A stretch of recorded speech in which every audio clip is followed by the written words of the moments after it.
こんにちは、市川ファームです。今回はセダムが徒長する原因とその対策をやっていこうと思います。まず徒長とは植物、セダムが必要以上に上に伸びちゃう状態のことで、植物は光を求めて伸びたりしてしまって育ててる上であんまり見た目も良くないし、なるべく避けたい状態のことです。まず徒長してしまう原因1つ目は、日陰に置いてしまうと徒長しやすいです。棚の下の段だったり室内だったり、夏、遮光しすぎたりも良くないですね。で、2つ目の原因としては、風通しが悪いところに置いてしまうということです。こうやって詰めすぎてしまうと、この中の方にはこっちから風が吹いても風が通らなくて、ここの中の湿度が上がっちゃうんですよね。なんでトレイとかで管理する場合なんかも、こうやってこの苗と苗の間を風が通るようになんかしてあげると、これでだいぶこのさっきの詰まってる状態とこの状態ではその徒長のしやすさっていうのは変わってきます。この枝なんかもこうやってなってる状態だと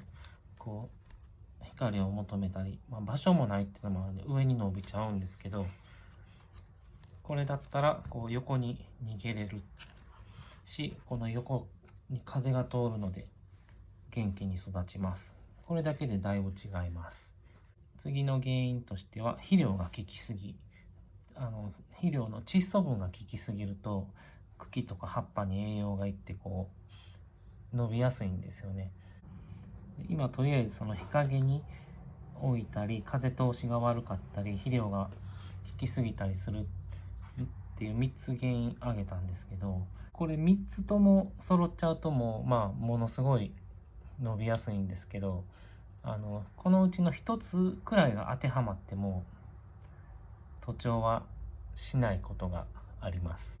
全体的なバランスだったりもするので、この3つを全部やっちゃダメっていうわけじゃなくて、こうやって詰まってたとしても肥料が効いてなければあまり成長自体もしないので徒長もしにくいし、日陰に置いてしまってても、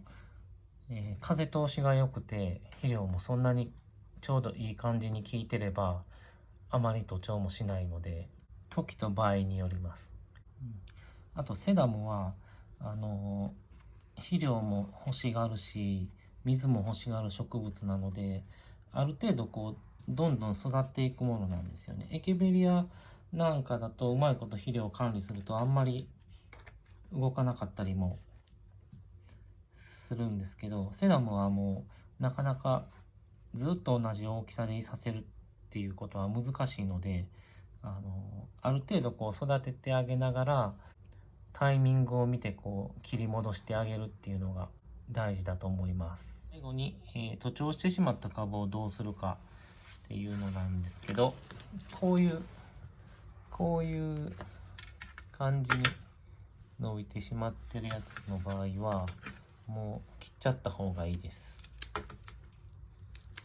こんな感じに切っとけば下の葉っぱが落ちる前に切ってあげるとこの先端が切れたので新しい葉っぱがたくさん出てきます。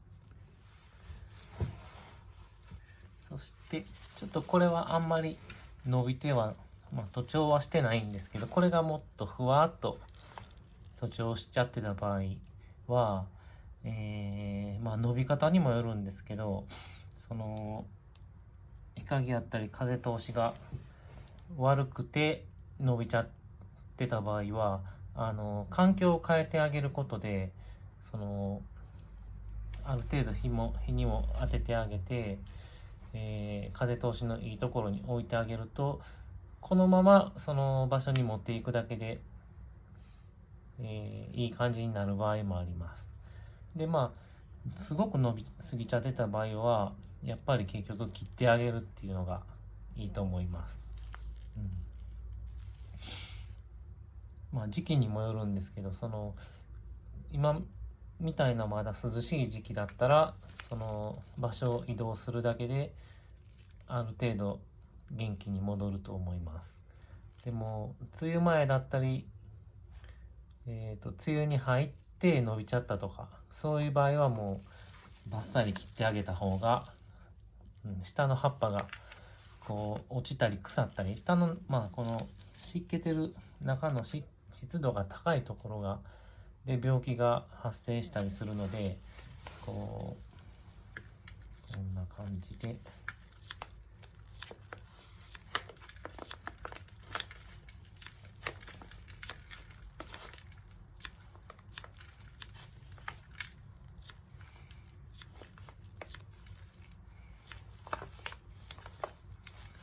これくらいにさっぱりさせてあげると、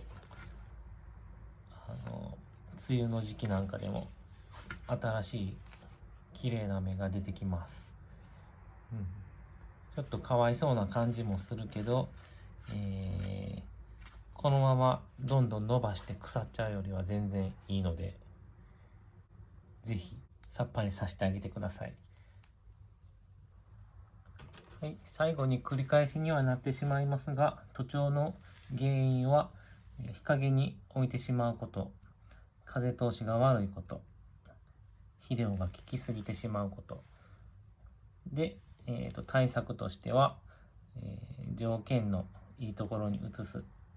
日向で風通しの良いところに置いて、肥料が